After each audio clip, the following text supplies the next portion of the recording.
ඔයාලා හැමෝටම සුබ දවසක්. දෙස් විදෙස් අලුත්ම තොරතුරු දැනගන්න දැන්ම වටින් ගොඩින් නාලිකාව සබස්ක්‍රයිබ් කරන්න. බෙල් සලකුණ ක්ලික් කරන්නත් අමතක කරන්න එපා. ඉස්වනික කාර්යාලයේදී අපි මේ ස්ථාවර වාර්තාව සැනින් විගමනික ප්‍රජාව සහ උන්ගේ පෞද්ගල දවචරුවන්ට සැලසිය හැකි විශේෂ සහන වැඩපිළිවෙළක් ක්‍රියාත්මක කරන තීරණය කරා අපගේ කළමනාකාරීත්වයත් විශේෂ කටයුතු විශේෂ රැකියා සංචාරක අමාත්‍යංශයේ විශේෂ මැදිහත්වීම යටතේ විශේෂ යුනිටයක් අපි ස්ථාපනය කළා. එහිදී යම් යම් විධිවිධාන සහ අපෙන් කර්මචක්‍රයේ සඳහන් කරපු කර්ම කරනවට අමතරව අලුත් තත්ත්වයන් යටතේ විශේෂ වැඩසටහන් වැඩපිළිවෙළක් අපි දැස්ති කරමින් තියෙනවා. ඒ සඳහා මේ වෙනකොටත් අපට යම් යම් ප්‍රදේශවල අපගේ විගමනික ප්‍රජාව විශේෂගත වශයෙන් විගමන ප්‍රජාව උන්ගේ විගමනික දරුවන්ගේ බහුල ප්‍රශ්න සම්බන්ධයෙන් උන්ගේ අවතැන්වීම සම්බන්ධයෙන් විශේෂගත අමාත්‍යාංශ අපට වාර්තා වෙලා තියෙනවා. අපි විශේෂ අවස්ථාපන්කයක් යොමු කරලා තියෙනවා අපගේ අංශය දැනුවත් කරන්න කියලා.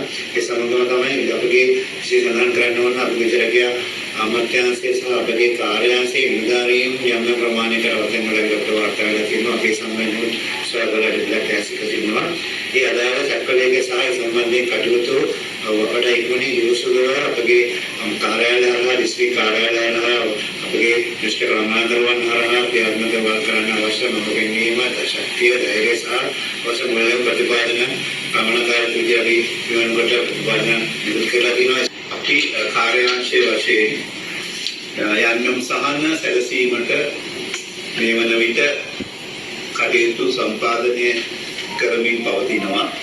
හදිසි තත්ත්වය යටතේ ආපදාවටපත් වූ විකම්පනික පවුල් වෙනුවෙන් රුපියල් 15000ක වටිනාකමක් යොත් වියලි ආහාර සැපයීමේ යෝජනා ක්‍රමයක් ක්‍රියාත්මක කරලා තිබෙනවා.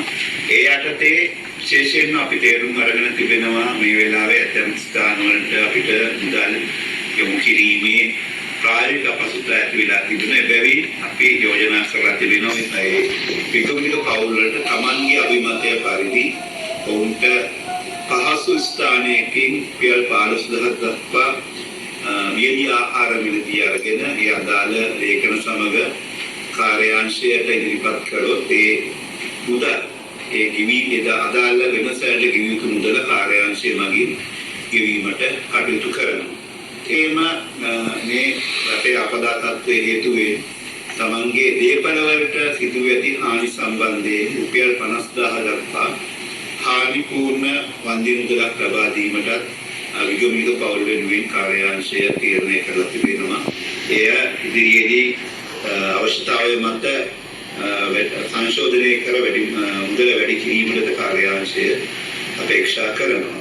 එසේම විගමනික පවුල් වලට අවශ්‍ය ශනික අවශ්‍යතා වෙනුවෙන් කාර්යාංශයේ විශේෂයෙන්ම අපිට නොයිබුක අපේ සහෝදර සහෝදරියන්ගේ දෙමව්පියන්ට අවශ්‍ය බෙහෙත් ආදිය ලබා ගැනීම සඳහා ගැටළු මැතිවී ඇති අවස්ථාවල ඒ සඳහා ශනිකව මුදල් ආධාර පවුලකට රුපියල් 7000 බැගින් අපි කාර්යාංශය මගින් ලබා දීලා යන ඖෂධ විද්‍යාවේ සැපවීමට කටයුතු සම්පාදනය කරලා තිබෙනවා.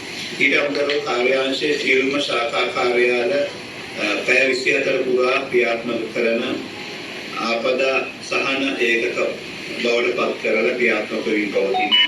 ඒ සඳහා සෑම ශාඛා කාර්යාලයක් සඳහාම මේ වෙන විට අවශ්‍ය උපදෙස් ලබා දීලා තිබෙනවා. හදිසි ආධාර හදිසි මැදිහත්වීමක් අපිට කරන්න වෙන්නේ මෙම අපද තත්ත්වයේ පවතින කාල සීමාව තුළ ඒක අපි පැහැදිලි නෑ. සත්‍යයක් වෙන්න පුළුවන්, සත්‍ය දෙකක් වගේ වෙන්න පුළුවන්. ඉන් එහාට ගොස් ඒ කාලේ ඉක්ම ගියාට පස්සේ නැවත වුන් තමන්ගේ හිටපු වාසස්ථානයට යනවා නම් එතන අඩුපාඩුවක් වෙනවා කිය නැවත ප්‍රතිසංගායනය කර ගැනීම වල මුදලක් හෝ ඒ වෙලාවේදී ගන්මතුරු ගැනීමක් නිසා තමන්ගේ පාසල් උපකරණ පොත්පත් හිමිවීමක් තියෙනවා නම් මේ දරුවන්ගේ පාසල් යන්නේ ක්‍රියාවලිය නැවත ප්‍රතිස්ථාපනය කිරීමත් මේ සම්බන්ධයෙන් එකතු වෙලා අලුත්ම තොරතුරු දැනගන්න දැන්ම අපගේ නාලිකාව සබස්ක්‍රයිබ් කරන්න. ඔයාලට සුබ දවසක්.